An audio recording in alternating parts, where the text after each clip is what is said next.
यह वीडियो भी काल्पनिक है। पिछले वाले की तरह यह भी इमेजिनेशन में देखिए। इसे कृपया करके दिल पे ना लीजिए, कहीं और लीजिए। और फिर भी ऑफेंड हो गए तो स्टार्ट से डिस्क्लेमर वापस देखिए। Thank you.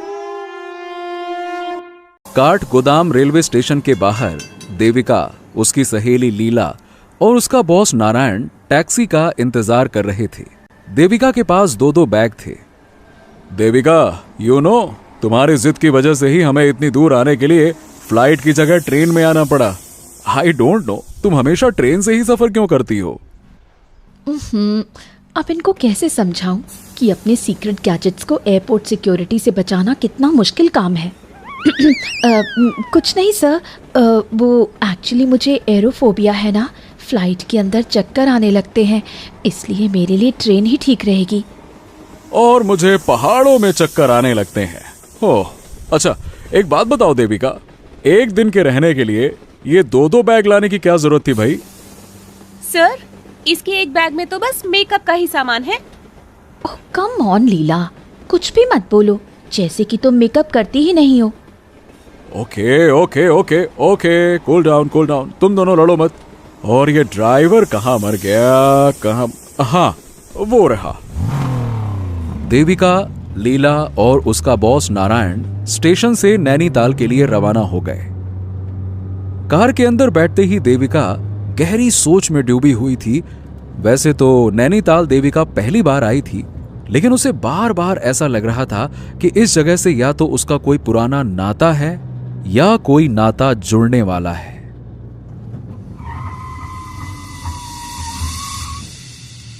चलो भाई, अभी तो सबसे पहले अपने अपने रूम में जाओ और फ्रेश हो जाओ। आज के डिनर पर कल की स्पीच हम डिस्कस कर लेंगे। ओके चलो। उफ, ये गेस्ट हाउस भी पहाड़ के ऊपर बनाया गया है। अब इन लोगों को क्या बताऊं कि घाटियां देखते ही मेरी हालत पतली हो जाती है। पता नहीं साइबर सिक्योरिटी पर सेमिनार इन लोगों को नैनीताल के पहाड़ों में क्यों रखना था। खैर। देविका अपने कमरे में घुसते ही कमरे का दरवाजा झट से बंद कर लेती है और अपना एक बैग खोलती है। उस बैग में देविका के स्पेशल गैजेट्स जैसे स्पेक्ट्रल रीडर, ईएमएफ स्कैनर और एक सुपर स्मार्ट रिस्ट बैंड भी था। देविका उन्हें कमरे के अलमारी में रखकर लॉक कर देती है। मैंने सुना है कि पहाड़ों पर कई सारी आत्माएं भटकती हैं।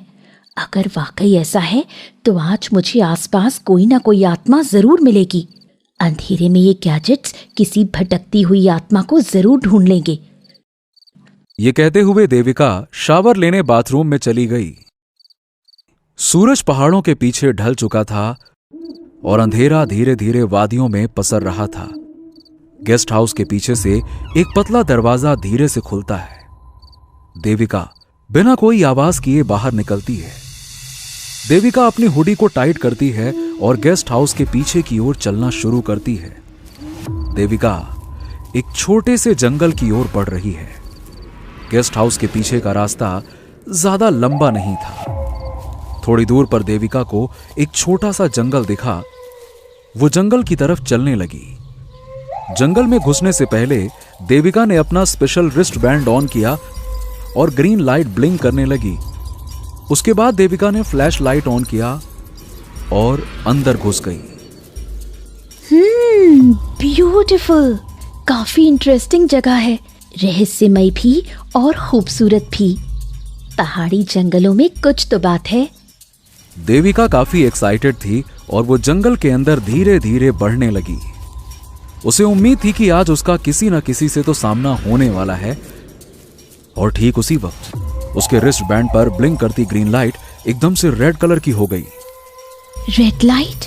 इसका मतलब है कि इस डायरेक्शन में आगे कोई है। अगर ऐसा है तो आज बहुत मजा आने वाला है। चल Devika, the mission is on. ये कहते हुए देविका ने अपना दूसरा गैजेट ऑन किया, जिससे वैसी आवाजें भी सुनी जा सकती हैं जिन्हें हमारा कान नहीं सुन सकता। अचानक देविका के एक गैजेट से कुछ आवाज आई। ईवीपी रिकॉर्डर ऑन करती हूँ। इसके जरिए मैं आत्मा की बात रिकॉर्ड कर सकती हूँ और उससे बात भी कर सकती हूँ। देविका ने जैसे ही उस मशीन को ऑन किया, कुछ ऐसी आवाजें आने लगीं जैसे कोई औरत कुछ बोल रही हो, हालांकि उस औरत की आवाज साफ नहीं थी। हेलो हेलो हेलो कोई है? हेलो। ये आवाज तो किसी औरत की है, यानी आसपास किसी औरत की आत्मा मौजूद है। मुझे ये रिकॉर्डर उसके करीब ले जाना होगा ताकि उसकी आवाज साफ साफ सुन सकूं। देविका जिस दिशा से आवाज आ रही थी उस तरफ बढ़ गई। धीरे धीरे उस औरत की आवाज साफ सुनाई पड़ने लगी। क्या कहा? एक बार मेरे सामने तो आओ, जान से मार डालूंगी तुम्हें। ये आवाज उस पेड़ के पीछे से आ रही है। वो आत्मा वहीं पर है। देविका बेहद सावधानी के साथ दबे पांव धीरे धीरे उस पेड़ की तरफ बढ़ती है। पेड़ की तरफ पहुंचते ही देविका अचानक से चौंक गई और दूसरी तरफ से एक औरत के चीखने की आवाज आई। लीला। देविका, यहाँ क्या कर रही हो तुम? वो मैं तुम्हें ही खोज रही थी। बॉस डिनर के लिए बुला रहे हैं। क्या यार, तुमने तो डरा ही दिया। मैंने डरा दिया? जंगल में इस वक्त अकेले क्या कर रही हो तुम? और ये किसको मारने की बात कर रही थी? ओहो, अरे अंदर गेस्ट हाउस में नेटवर्क नहीं मिल रहा था ना बाबा, तो मैं बाहर आई और बात करते करते इस तरफ आ गई। और मैं अपने बॉयफ्रेंड रोहन से बात कर रही थी। मैं तो बस प्यार से कह रही थी कि एक बार सामने आओ तो जान से मार दूंगी। उसने मुझे 2 घंटे से फोन ही नहीं किया था। तुम भी ना। और ये तुम्हारे हाथ में क्या है? क्या हाथ में? ये कुछ नहीं, बस ऑडियो रिकॉर्डर है। सोचा जंगल में पंछियों की आवाज रिकॉर्ड करूंगी। खैर जल्दी चलो, बॉस गुस्सा कर रहे हैं। कल सेमिनार में स्पीच भी तो देनी है ना। लीला और देविका गेस्ट हाउस की ओर लौट गए। देविका को आज निराशा जरूर हुई, मगर हर निराशा के पीछे एक आशा छुपी होती है। देविका भी जानती थी कि आज नहीं तो कल उसका सामना किसी न किसी आत्मा से जरूर होगा। नैनीताल की वादियों में एक और खूबसूरत सुबह हुई। देविका, लीला और उनके बॉस नारायण सेमिनार हॉल में पहुंच गए थे। आज के जमाने में आपका डेटा ही आपका पैसा है और इस पैसे यानी कि अपने डेटा को सेफ रखना ही हम सबकी जिम्मेदारी है। हैकर्स का अटैक दिन ब दिन और बड़ा होता जा रहा है। हैकर्स का क्या है, वो तो हैकर क्या कर लेगा? यहाँ तो मोबाइल में टावर ही नहीं है। सुबह से अपने रोहन से बात ही नहीं हुई मेरी। देविका लीला की बात सुनकर मुस्कुरा देती है।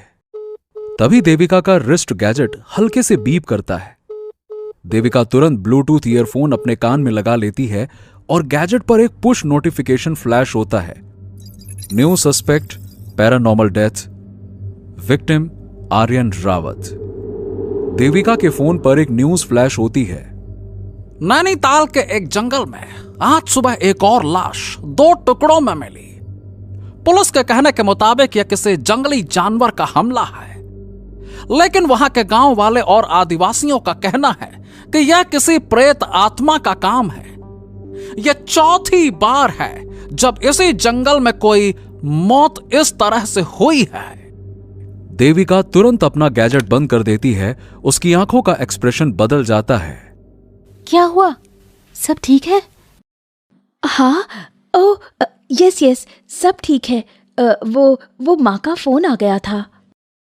और अब मैं बुलाना चाहूंगा अपने सबसे फेवरेट स्टूडेंट और एम्प्लॉय को, जो कंप्यूटर की दुनिया की बादशाह, oh my mistake, sorry, I mean to say कि महारानी। Yes, let's welcome miss Devika Hegde. अरे ये लड़की हमेशा टाइम पर ही धोखा देती है।